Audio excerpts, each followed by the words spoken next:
what I'm seeing here is a manufactured or a procured bipartisan conversation by the same people who for the longest time have come to believe that Kenya is their chattel, Kenya is their shamba, they have got the title deed to this country, and that the rest of us are just curious onlookers.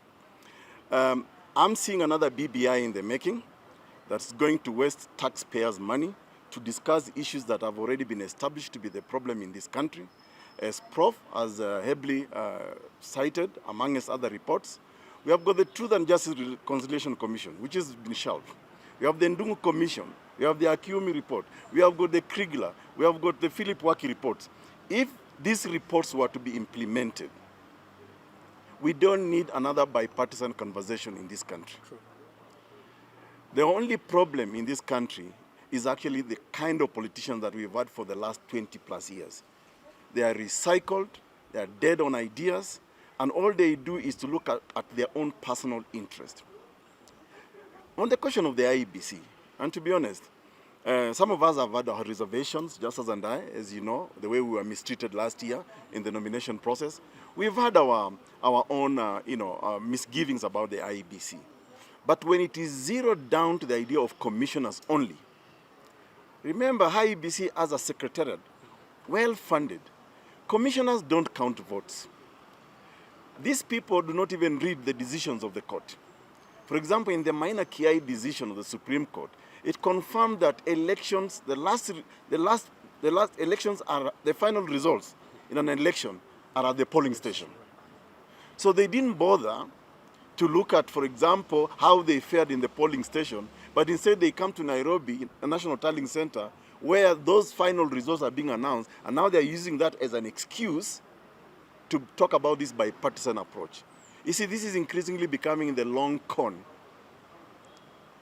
I'm taking issue with the premise within which this so-called bipartisan approach, which we are now rejecting, how that bipartisan approach was born. It started with the issue of the fact that an election was stolen.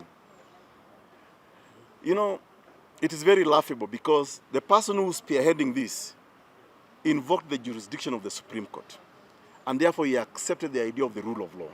They even said that should the Supreme Court decide, make a decision, we'll accept. Now, where then did we begin to talk about a stolen election? That is a bygone. And premising this on the issue of commissioners is actually an excuse. As a matter of fact, our proposal, and we will sit down together with the Ugatuzi bill, we will also bring back the Punguza Mizigo bill, there is the Fungamano bill. We'll sit down together and synchronize our constitutional proposal, because partly we believe we are putting too much premium on this so-called IEBC and the commissioners. As a matter of fact, the debate we are having is, one, disband the IEBC, especially the commission, or two, alternatively, make it part-time. There are serious institutions in this country, including our universities, that are actually run by councils who are not permanent. There are parastatals in this country, economic, that actually generate a lot of revenue, that are run by board of directors who are not permanent. Already we have gone that route of ESCC, where now commissioners are permanent. What's so special about IEBC? The problem with IEBC is the political class that wants to control. You cannot be a player and then you also want to choose the referee or your kind of referee. If they truly want to make this a conversation that is truly accommodates all Kenyans, then let all the political parties sit in the interviewing panel. Right.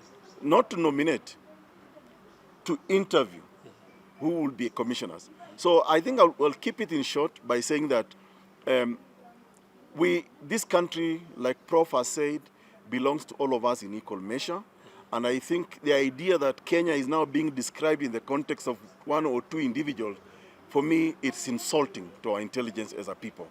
You know, we are 50 plus million Kenyans, and also this idea of the government trying to say that I'm going to reward people who stood by me, it's a fallacy. Because even assuming Ruto got 7.2 million, yeah, and Raila got 6.9 million, so how is William Ruto's government going to reward the 7.2 million in a government jobs? So the idea that I'm going to reward only people who stood by me, then he's saying You people who voted for me, the 7 point maybe 9 whatever million, it don't matter to me. I just used you guys as a stepping stone. That's the language you're getting. I think we need a totally different approach. And one of our clarion calls here today is that anybody out there who is thinking alternative, who is thinking Solomonic, as Prof has said, you need to join this forum. We are going to initiate more regular conversations, and we have to bring like-minded Kenyans together. And let's not shy from saying we have a useless parliament. You know, like now people are saying, I'm talking about the cost of living. One of the reasons that cost of living went up, I don't know whether you people remember, is the VAT on petroleum. Now, petroleum as energy drives the economy. And who voted for that bill? All these people who are now telling us, let's go bipartisan. It's complete con, and I think it's nonsensical of them. If they want another conversation, then let's go to the people, not to go to parliament that has already failed. As a matter of fact, we think that parliament should be cut down to maximum of 47 or 100